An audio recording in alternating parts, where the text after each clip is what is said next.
Hi.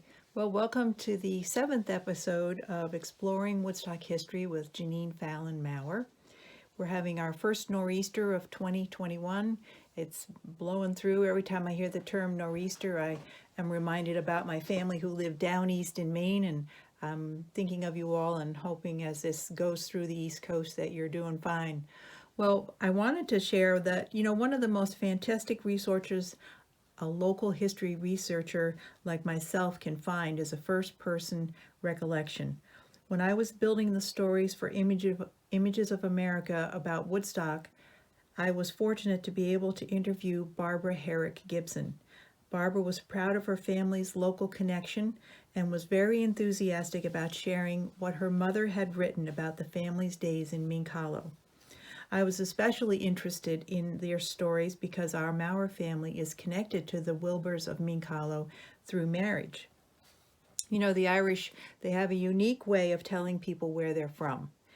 The process is very rooted in the land that they're connected to. I'm going to read to you a recollection by Ada Wilber Herrick, who is Barbara's mother. Ada was born in the late 1870s or early 1880s in Mink Hollow. And she's the daughter of Abram Wilber and Emma Davis. Emma and Abram are the children of two different families, obviously, that were the first to settle in Mink Hollow. Now their home, which is located along the Beaver Kill, you follow what we know as Mink Hollow Road all the way to the end, and you're going to come to state land and there's a turnaround. Sky Drive is up on the left. That's where their home was, the Wilbers and the Davises, where they established their little settlement, if you will. And it's remote by today's standards.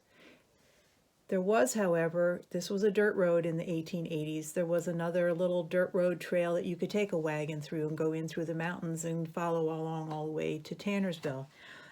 So it was a way through, if you will. So it's in Mink Hollow, which is in our hamlet of Lake Hill in the town of Woodstock in Ulster County.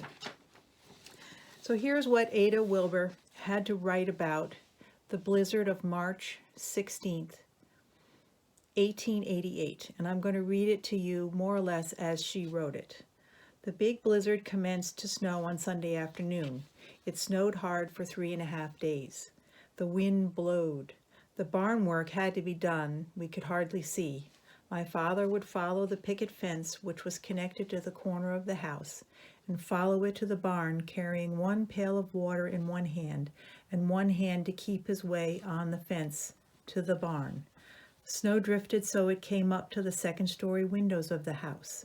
From the inside of the house, they opened the door and tunneled out and in an opening. The snow drifts were packed very hard. One could not get on the road until it stopped snowing.